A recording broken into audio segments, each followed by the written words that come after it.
আমরা ইলেকট্রন বিন্যাস শেখার শুরুতেই যে নীতিটার কথা তাহলে জানতে হয়, সেটাকে আমরা বলছি আপ-বাউন্ড নীতি। এবার আপ-বাউন্ড নীতিটা জার্মান একটা শব্দ। এটার বক্তব্য হচ্ছে যে ইলেকট্রনগুলি উপশক্তি স্তরগুলির শক্তির ক্রম পর্যায়ে বসবে, অর্থাৎ প্রথমে নিম্ন শক্তি সম্পন্ন উপশক্তি স্তরগুলো ভর্তি হবে, তারপরে পরবর্তী উচ্চ শক্তি সম্পন্ন উপশক্তি স্তরগুলোতে ইলেকট্রন যাবে। এবারে ধরো আমরা এই সংক্রান্ত বিষয়টার আগে উপশক্তি স্তরগুলোর কেমন করে এনার্জি লেভেল গুলোকে কষা হবে তার একটা ছোট্ট ডায়াগ্রাম শেখায়। খাতাটা খুলে প্রত্যেকে খাতাতেই তোমাদের সুন্দর হয়ে যাবে, দেখো আমার সাথে সাথেই করে নাও। n সমান 1, তাহলে তাতে দেখো একটাই উপশক্তি স্তর আছে 1s।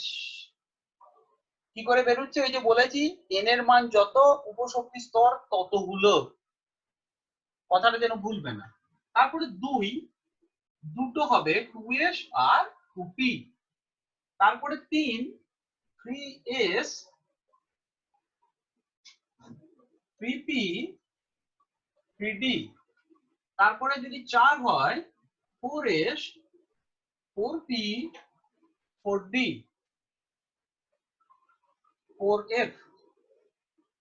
5 হলে 5s 5p 5d 5f 5g যদি সম্ভব হয়। 6 হলে 6s 6p 6টা থাকবে 6d 6f 6g 6h যদি যাই ধরে নিই, ঠিক আছে। and 7 হলে 7s 7p 7d 7f and so on থাকতে পারে। আমরা ক্রম পর্যায়টা কেমন করে দেখবো? একটু কাটাকুটি খেলা হবে এখানে। কাটবো এটাকে ডায়াগোনালি। এই ডায়াগোনালি কাটাটাকে একটু শিখে দিই এইভাবে। তাহলে প্রথমটাই কি এলো বলতো? 1s। লেস দেন কে আসছে দেখি? 2s।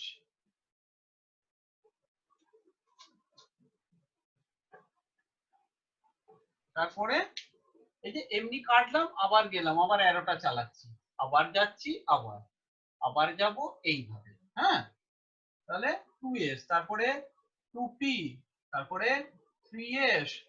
নেক্সট আসবে, আমি কেটে দিই আগে পুরোটাকে।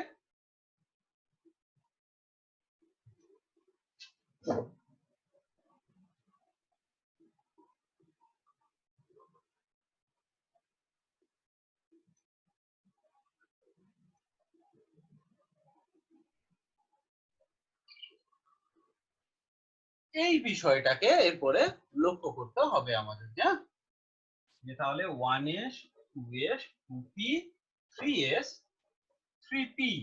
তারপরে কার আসার কথা ছিল? 3d। এসেছে কে দেখো? 4s। তারপরে 3d, তারপর 4p, তারপর 4p এর পরে 4d 4 এ আসার কথা ছিল, কে এলো? 5s। তারপর কে আসছে? 4d, তারপর 5p, নেক্সট 6s, নেক্সট কে আছে? 4f, তারপরে 5d, তারপরে 6p, তারপরে 7s, নেক্সট 5f, তারপর 6d, তারপরে 7p। ওই 118টা 7p তে এসে ইশারা। তাহলে আমরা এতক্ষণে পেলুম কি? and so on অরবিটাল গুলির শক্তির ক্রম পর্যায়। তাহলে এতক্ষণ আপ-বাউন্ড নীতির প্রয়োগ করবার আগে আমরা শিখলাম কি করে অরবিটাল গুলির শক্তির ক্রম পর্যায় নির্ণয় করা হয়। এরপরে আমরা শিখব ইলেকট্রন বিন্যাসটি। এখানে আমাদেরকে আরেকটি নীতির সাহায্য নিতে হবে, সেটাকে বলছি আমরা হুন্ডের নীতি, হুন্ডস মাল্টিপ্লিসিটি রুল।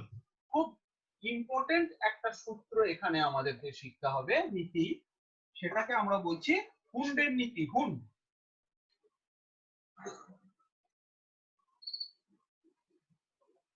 এটা হচ্ছে আমাদের হুন্ডের নীতি। এই হুন্ড কি বললেন, যে সকল ক্ষেত্রে, আমি একটু ব্যাখ্যা করে এটাকে বোঝাবার চেষ্টা করি, যে সকল ক্ষেত্রে অরবিটাল গুলো একটাই বা যাদের ক্ষেত্রে একাধিক সমশক্তি সম্পন্ন অরবিটাল আছে, এস একটাই কিন্তু পি তিনটে, তাহলে যাদের ক্ষেত্রে এক বা একাধিক সমশক্তি সম্পন্ন অরবিটাল আছে তাদের ক্ষেত্রে ইলেকট্রন পূর্তির নীতিটাকে আমরা কিভাবে দেখব, সেটা হলো প্রথমে যে নিম্ন শক্তি সম্পন্ন ধরো 1s থেকে ইলেকট্রন ভর্তি হওয়া স্টার্ট হবে, তাহলে প্রথমে কি বলছে, যখন কোনো উপশক্তি স্তরে ইলেকট্রন ভর্তি হবে প্রথমে একটাই অভিমুখে বসবে, এই অভিমুখে বসে বসে উপশক্তি স্তরগুলিকে অর্ধপূর্ণ করার পর বিপরীত অভিমুখে বসে উপশক্তি স্তরটিকে সম্পূর্ণ করবে, তারপর পরবর্তী উচ্চ শক্তি সম্পন্ন উপশক্তি স্তরে ইলেকট্রন যাবে। দেখি আমরা ব্যাপারটা, একটা ইলেকট্রন এস অরবিটালে একটা আপ স্পিনে বসেছে, কিন্তু যার দুটো ইলেকট্রন, তাহলে প্রথমে একটা ইলেকট্রন আপ স্পিনে, নেক্সট দ্বিতীয় ইলেকট্রনটা ডাউন স্পিনে বসে অরবিটালটাকে ভর্তি করবে, তারপরে পরবর্তী শক্তি সম্পন্ন উপকক্ষকে যাবে। অর্থাৎ যার দুটো ইলেকট্রন আছে একটা এসে বসিয়ে একটা তারপরে পিতে যাবে না কোনোভাবে, যতক্ষণ পর্যন্ত সমশক্তি সম্পন্ন উপকক্ষকগুলি খালি থাকবে, এই কথাটিকে পয়েন্ট করবে, যতক্ষণ পর্যন্ত সমশক্তি সম্পন্ন উপকক্ষকগুলি খালি থাকবে ততক্ষণ পর্যন্ত ইলেকট্রনগুলি একই অভিমুখে বসে উপশক্তি স্তরটিকে অর্ধপূর্ণ করবে, তারপর বিপরীত অভিমুখে বসে উপশক্তি স্তরটিকে সম্পূর্ণ করবে, তারপর পরবর্তী শক্তি সম্পন্ন উচ্চ উপশক্তি স্তরে ইলেকট্রন যাবে। এইটি হলো হুন্ডের নীতি। এবারে ভাবো আমার এস অরবিটালটা ভর্তি হয়ে গেছে, এরপরও আমার হাতে তিনটে ইলেকট্রন আছে, তিনটে ইলেকট্রন, এবং সেই তিনটে ইলেকট্রন আমাকে কোনো একটা পিতে বসাতে হবে। আমরা 3-4 রকমের বিন্যাস এক্ষেত্রে করতে পারি, একটু মন দিয়ে দেখো। আমি যেরকম স্টুডেন্ট আছে তারা বললো স্যার আমরা আমাদের মতন বিন্যাস করব, কেউ এভাবে করেছে, প্রথমটায় দুটো ভর্তি করে দিয়েছে, তারপরে পি ওয়াই ধরো একটা দিয়েছে। কেউ বললো স্যার আমি এই রকম করতে চাইছি, প্রত্যেকটা আগে একটা একটা করে দেবো। কে বললো যে না আমি এই রকম করব। আরো কিছু হতে পারে। কোন কম্বিনেশনটা সঠিক অ্যাকর্ডিং টু হুন্ড কি বলে, বলছে প্রথমে একাধিক সমশক্তি সম্পন্ন উপশক্তি স্তর থাকলে ইলেকট্রনগুলি একই অভিমুখে বসে উপকক্ষটি অর্ধপূর্ণ করবে, তারপর বিপরীত অভিমুখে বসে উপশক্তি স্তরটিকে সম্পূর্ণ করবে, তারপর পরবর্তী শক্তি সম্পন্ন উপশক্তি স্তরে ইলেকট্রন যাবে। তা আমার হাতে ছিল তিনটে ইলেকট্রন, আমি প্রথমটাই কি করেছি, তিনটে সমশক্তি সম্পন্ন পি অরবিটালের প্রথমটাকে ভর্তি করে দিয়েছি, তাহলে এটা হুন্ডের নীতি অনুযায়ী মানে না, সুতরাং এই নিয়মটা চলবে না। 3 নম্বরটাই একটা আপ স্পিন বাকি দুটো ডাউন স্পিন, এটাও নিয়মের মধ্যে আসছে না, কারণ সম অভিমুখে বসে অর্ধপূর্ণ করবে। তাহলে 2 নম্বরটাই কি আছে, সম অভিমুখে বসেছে, একই অভিমুখে, অর্ধপূর্ণ মানে কি, ইয়েতে 6টা থাকতে পারে, 3টে বসেছে একটা একটা করে, এটা অর্ধপূর্ণ হয়েছে। তাহলে এইটি হচ্ছে 3টে ইলেকট্রন নিয়ে পি কে ভর্তি করবার রুল। এবার যদি 3-এর বেশি থাকে তাহলে তারপরে ঠিক দেখো উল্টো দিকে বসি তোমাকে যেতে হবে। এইবারে ভর্তি করলাম, যদি আমার 6টা থাকতো 3টে এই অভিমুখে দিলুম, তারপরে 3টে একটা একটা করে উল্টো অভিমুখে হবে, তারপর পরবর্তীটাই যাবে অ্যাকর্ডিং টু হুন্ড। এবার এর না একটা ম্যাথমেটিক্যাল এক্সপ্রেশন আছে, সেটা হচ্ছে total spin, spin multiplicity rule. হুন্ডের স্পিন মাল্টিপ্লিসিটি রুলটা হলো 2 × 2s প্লাস 1, আমরা 2s প্লাস 1 করেই দেখি। এই s টা কি না টোটাল স্পিন, s টা হচ্ছে আমাদের টোটাল স্পিন, 2s প্লাস 1 করে দাও তাহলে আমি টোটাল স্পিনটা ধরো পাবো, মানে s টোটাল স্পিন অর্থাৎ s এর তো দুটো ভাগ, মানে যখন স্পিন কোয়ান্টাম নাম্বার লিখি তার দুটো ভাগ, plus half or either minus half. এবার দেখ এখানে কি আছে, স্পিনটা জিরো, স্পিনটা জিরো মানে একটা প্লাস হাফ একটা মাইনাস হাফ জিরো হয়ে গেছে, তাহলে এখানে অনলি প্লাস হাফ। তাহলে তোর এখানে প্রথম ভ্যালুটা কত আসছে, 2 into total spin half plus 1, তার মানে 1 আর 1 2। আমি আবার বোঝাই, আপ স্পিন ডাউন স্পিন একসঙ্গে আছে, জিরো হয়ে গেছে, শুধুমাত্র একটা আপ স্পিনে, শুধু একটা আপ স্পিনে মানে হাফ, তাহলে 2 ইনটু হাফ প্লাস 1 2। এটার ক্ষেত্রে তিনটে একই অভিমুখে আসে, তার মানে কত 1 and half, তাহলে এটার জন্য হচ্ছে 2 ইনটু 3 এর 2 প্লাস 1, 3 এর 2 মানে হাফ হাফ হাফ তিনটে, তাহলে 3 এর 2 ইনটু 3 এর 2 প্লাস হাফ, তাহলে কত রইলো 3 আর 1 4। আর এর ভ্যালুটা কত দেখ, এটাতে কেটে গেল 0, আর এটা মাইনাস হাফ, তাহলে ভ্যালুটা নিশ্চয়ই আমরা ক্যালকুলেট করতে 2s প্লাস 1 এর ভ্যালুটা 0 চলে আসবে। তাহলে যেই ক্ষেত্রে টোটাল স্পিন করে তাকে 2s প্লাস 1 করলে ভ্যালুটা সর্বোচ্চ হবে, সেই বিন্যাসটি গ্রাহ্য। প্রথমে আমরা কি নির্ণয় করব, টোটাল স্পিন, মোট স্পিনটা নির্ণয় করব, তাকে 2s প্লাস 1 করে দেবো, যেটা সর্বোচ্চ ভ্যালু আসবে 2s প্লাস 1 করে সেটি গ্রাহ্য। অথবা আমরা মনে রাখবো যে ইলেকট্রনগুলো প্রথমে একই অভিমুখে বসিয়ে বসিয়ে অর্ধপূর্ণ করব, তারপরে অর্ধপূর্ণ হবার পরে বিপরীত অভিমুখে বসে সম্পূর্ণ করব, তারপর পরবর্তী শক্তি সম্পন্ন উপকক্ষকে যাব। এখানে বলি যখন একটা, তাহলে প্রথম অরবিটালটা 1s, এসে মোট কটা ইলেকট্রন থাকতে পারে, দুটো, আমার হাতে আছে একটা, তাহলে হচ্ছে 1s1। তোমরা এটাকে যদি এরকম খোপ কেটে লেখো খুব সুন্দর বুঝতে পারবে, ভবিষ্যতে অনেক এখান থেকে অবজেক্টিভ প্রশ্নেরও উত্তর দেওয়া সহজ। 1s1টা ঠিক এরকম দেখতে। এবারে নিশ্চয়ই বুঝতে পেরে গেছো 1s1টাকে ঠিক কেমন করে রিপ্রেজেন্ট করলাম। দুটো ইলেকট্রন হিলিয়াম, এক 1s, প্রথম অরবিটালটার নামই হচ্ছে 1s, তাতে ইলেকট্রন কটা থাকতে পারে না দুটো, তা আমার হাতেও আছে দুটো, তাহলে আমি এখানে দিলাম 1s2। তা আমি যদি এই রিপ্রেজেন্টটা এরকম করি, 1s লিখলাম, 2 কেমন করে না প্রথমে একটা আপ স্পিন তারপর একটা ডাউন স্পিন, প্রথমে একটা আপ স্পিন এন্ড দেন একটা ডাউন স্পিন দিয়ে ভর্তি করলাম। তোমাদেরকে বলি, এখন যতদিন ইলেকট্রন বিন্যাস শিখবে শেষের দিকে যে উপকক্ষগুলো থাকবে সেটাকে না এরকম খোপ কেটে ভেঙে লিখবে, তাতে সুবিধা হচ্ছে ওই ইলেকট্রন বিন্যাসটাতে কটা আনপেয়ার্ড ইলেকট্রন আছে, স্টেটটা পেয়ার্ড না আনপেয়ার্ড, এই ধারণাটা এত স্বচ্ছ হয়ে থাকে।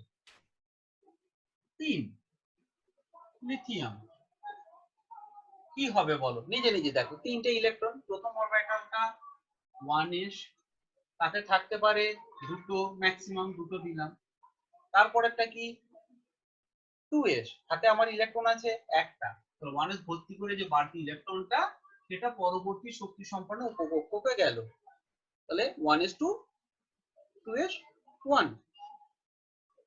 4 বেরিলিয়াম, প্রথমে 1s এ দুটো দিলাম, আমার হাতে আরো দুটো আছে, পরবর্তী শক্তি সম্পন্ন কক্ষক 2s, তাতে মোট 4টে থাকতে পারে, আমার হাতে দুটো বসিয়ে দিলাম 1s2 2s2। 5 বোরন, প্রথমে 1s দুটো থাকতে পারে দিলাম, হাতে রইলো তিনটে, 2s এ দুটো থাকতে পারে দিলাম, হাতে রইলো একটা, সেটা কি করব না পরবর্তী শক্তি সম্পন্ন উপকক্ষ হচ্ছে আমাদের 2p, তাতে ইলেকট্রনটা যাবে, তাহলে আমরা লিখলাম 2p1, 1s2 2s2 2p1 2p1। এই খোপ কেটে লিখলে একটা সুবিধা হচ্ছে তোমাদের অনেক কটা প্রশ্নের উত্তর করতে সুবিধা হবে, ধীরে সুস্থে দেখবে। তারপর হচ্ছে 6 আর্গন, দেখো প্রত্যেকে চেষ্টা করো, প্রথমে 1s দুটো, তারপর 2s দুটো, তারপরে কি আসছে 2p, কটা আছে ছটা, চারটে চলে গেছে, তাহলে p তে দুটো থাকবে, আমি 2p-টাকে তোমাদের জন্য একটু ভেঙে লিখলাম এখানে 2p, 2p-তে দুটো 1 2, এই যে অর্ধপূর্ণর দিকে নিয়ে যাব। প্রথমেই আমরা কোনো কক্ষকটাকে পূর্ণ করে দেবো না, যেহেতু আমার সমশক্তি সম্পন্ন তিনটে কক্ষক আছে, হাতে আছে দুটো ইলেকট্রন, তাহলে আমি সেম স্পিনে বসাতে বসাতে যাব। 7 নাইট্রোজেন 1:2:2, হাতে কটা ইলেকট্রন রইল? চারটে হয়ে গেছে তিনটে। এই তিনটে ইলেকট্রনটা আমাকে দিতে হবে 2p3। একটা না খুব প্রশ্ন আসে জানো এখান থেকে, কমন কোয়েশ্চেন, যে নাইট্রোজেন পরমাণুর ইলেকট্রন বিন্যাসে হুন্ডের নীতিটি প্রয়োগ করো বা প্রয়োগ দেখাও। তো দেখো অ্যান্সারটা কেমন করে আমাকে লিখতে হবে। তো প্রথমে বলতে হবে কি, যে নাইট্রোজেন পরমাণুতে মোট ইলেকট্রনের সংখ্যা হচ্ছে 7টা। এই 7টা ইলেকট্রন প্রথমে 1 এসে দুটো 2 এসে দুটো দেবার পর হাতে থাকে তিনটে ইলেকট্রন। এই তিনটে ইলেকট্রনকে তিনটি সমশক্তি সম্পন্ন 2p উপকক্ষকে একই অভিমুখে বসিয়ে অর্ধপূর্ণ করা হবে। 1 2 3, এই হলো গিয়ে হুন্ডের নীতির প্রয়োগ। হুন্ডের নীতিটার এখানে আমরা একটা বাস্তবিক প্রয়োগ করে দিলাম, যে তিনটে ইলেকট্রন তিনটে অরবিটাল, প্রথমটা ভর্তি করে তারপর একটা না দিয়ে তিনটেতে সমশক্তি সম্পন্ন উপকক্ষকে আমরা একটা একটা করে দিয়ে অর্ধপূর্ণ করব। তো তোমরা আমার সাথে সাথেই শুরু করো। 8টার 1 এসে দুটো 1:2, হাতে রইল 6টা 2:2, তারপরে হাতে রইল আমার 4টে। তাহলে ওই 4টে আমার পরবর্তী উপশক্তি স্তরটা কি? 2p। 2p-তে ম্যাক্সিমাম কটা থাকতে পারে? 6টা। আমার হাতে 4টে মানে 4টে ওখানে দেওয়া যাবে, 6টা বেশি হবে না। 2p4। কেমন করে 2p4টা আছে আমরা দেখি।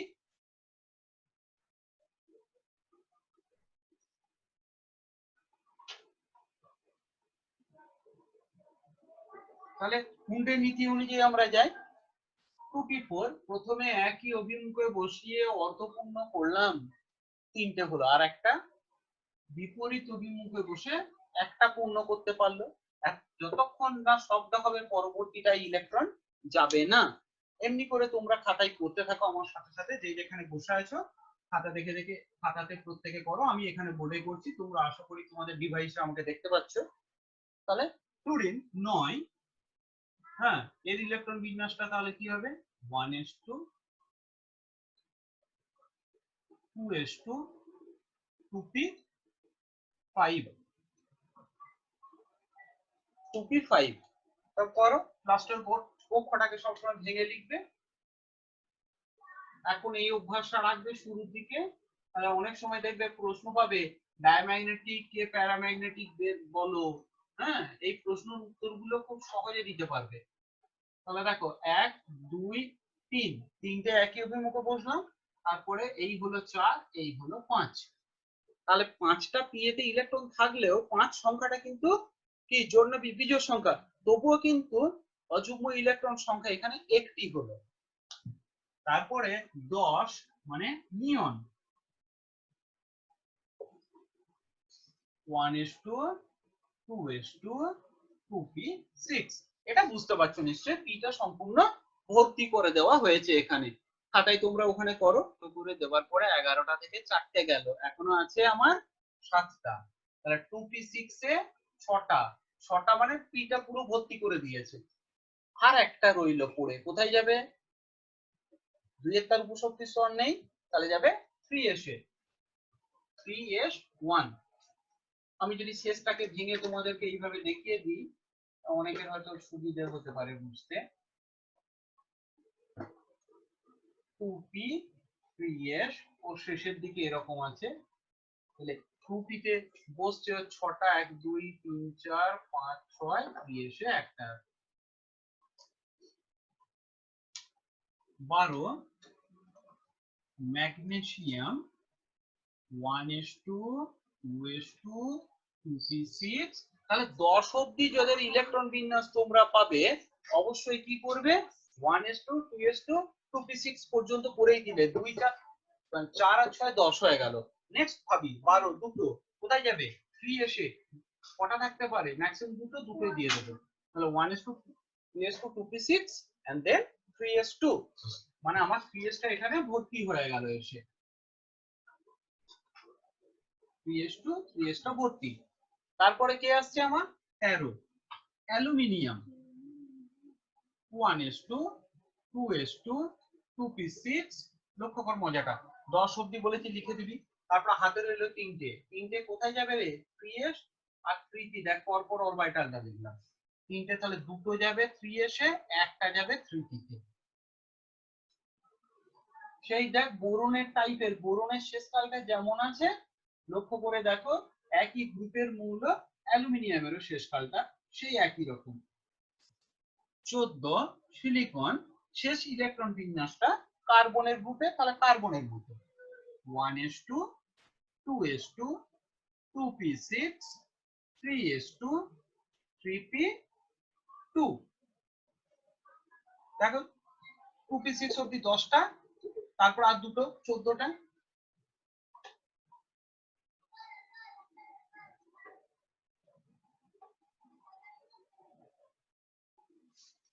পনেরো phosphorus 1s2 2s2 2p6 3s2 3p3 according to nitrogen. ঠিক নাইট্রোজেনে যদি হুন্ডের নীতি প্রয়োগ করতে পারি ফসফরাসের ইলেকট্রন বিন্যাসও আমরা হুন্ডের নীতির কিন্তু একটা প্রয়োগ দেখাতে পারি। প্রয়োগটা কোথায় হচ্ছে না ওই যে শেষের তিনটে ইলেকট্রন কেমন করে আমরা বসাবো নাইট্রোজেনটা যেমনটি করেছি ঠিক তেমন হুবহু করবো আমরা।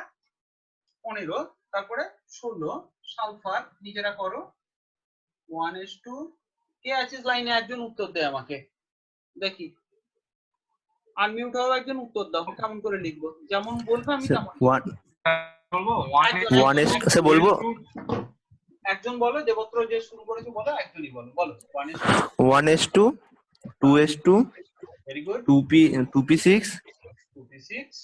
তারপর হচ্ছে 3s2 তারপর 3p4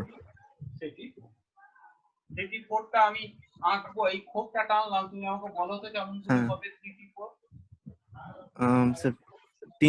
তিনটে ভাগ হ্যাঁ তিনটে ভাগ ভেরি গুড প্রথমে একটা একটা করে বসবে প্রথমে একটা করে তারপরে ফার্স্টেরটা একটু বিপরীত অভিমুখে বাহ পেয়ার করে নিলাম আশা করি বাকিরা বুঝেছে নাও তুমি এবার মিউট করে নাও আমি পরের কোশ্চেনটাই আসবো আবার যারা আছো লাইনটা একবারে মিউট করে নাও আমি আবার পরেরটাই দিচ্ছি তোমাদেরকে 1s2 1s2 2s2 2p6 হ্যাঁ 3s2 আর 3p5 3p5 ভেরি গুড কারো কোনো ডাউট আছে না তুই মাইকটা মিউট কর কারো কোনো ডাউট আছে 3p5 কেমন করে লিখতে হয় ফ্লুরিনের শেষ কালটা যেমন লিখেছিলে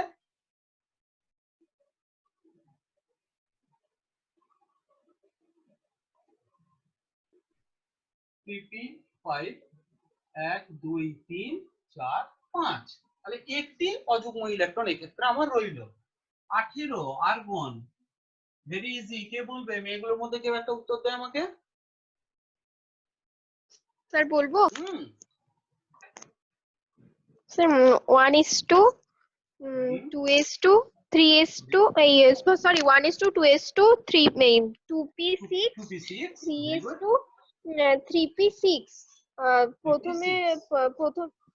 প্রথম তিনটে হবে তারপরে বিপরীত অভিমুখে তিনটেই হবে ভেরি গুড লাইনটা মিউট করে নাও থ্যাংক ইউ খুব সুন্দর উত্তর দিয়েছে 18 আর্গন অবধি আচ্ছা এবারে 19 পটাশিয়াম কেউ একটা লাইনে এসে বলো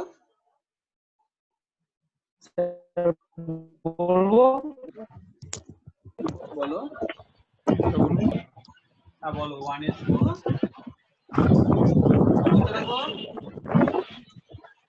2s2 1s2 2s2 2p6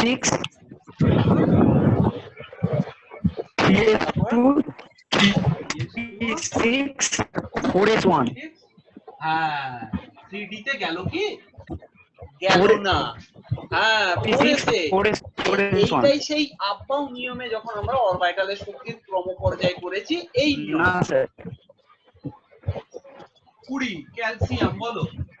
একই নিয়মে বলি তাহলে, তোমরা মিউট করে নাও একটু কাইন্ডলি একটু মিউট করে নাও।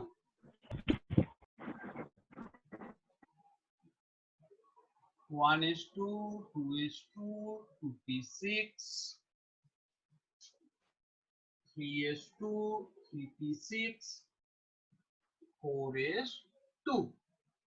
এই হলো গিয়ে আমাদের ক্যালসিয়ামের ইলেকট্রন বিন্যাস। এইগুলি পর্যন্ত ছিল আমাদের স্বাভাবিক মৌল। এগুলি হচ্ছে স্বাভাবিক মৌল। এর পরবর্তী অংশে আমরা এসে শিখি ট্রানজিশন মৌলগুলোর ইলেকট্রন বিন্যাস কেমন।